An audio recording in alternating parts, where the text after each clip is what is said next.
Hey friends, it's Samantha Thompson, Executive Director with 31 Gifts here, and I am making my fourth video for you on recruiting tips and tricks so you can be a sponsoring rock star with your own company. So if you haven't watched videos 1 and 2 and 3, check out my YouTube channel below. You're going to want to see those, or else this video is probably not going to make any sense to you.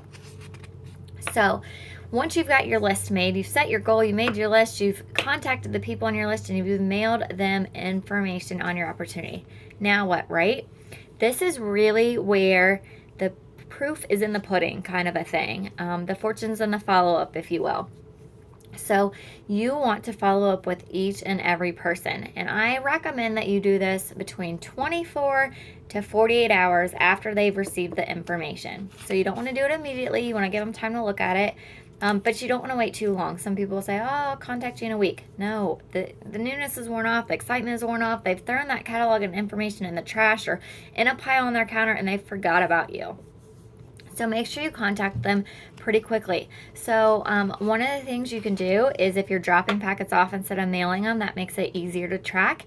If you're mailing locally, chances are they've gotten it within a day or two. And if you're mailing farther away, maybe 3 or 4 days. So I usually follow up when on the day that I think that they've got the information. I'll say, hey, I just want to check with you and make sure you got the packet I received. And they're going to tell me yes or no. If they say yes, I'm going to say, awesome, I'll check with you in a day or two once you have a chance to look over it. If they say no, then I say it should be there anytime. Let me know when you get it. So that way I can kind of keep track of where they're at. And I mark this on my list. So that list I told you about, you want to keep records on there. I mailed them a packet on this day. I followed up on this day. They received it on this day.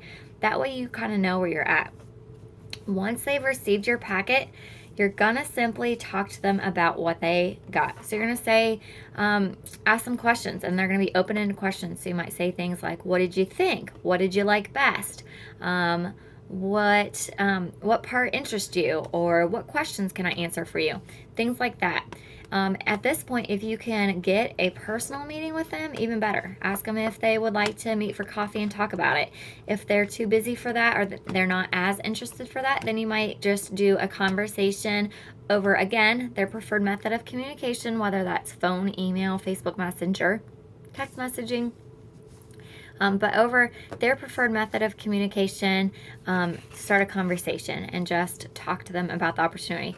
I would say email would be my least preferred method, just because it's like so far getting back to each other, whereas the other methods are more conversational. So basically you're just going to talk to them, answer any questions that they might have, and go from there.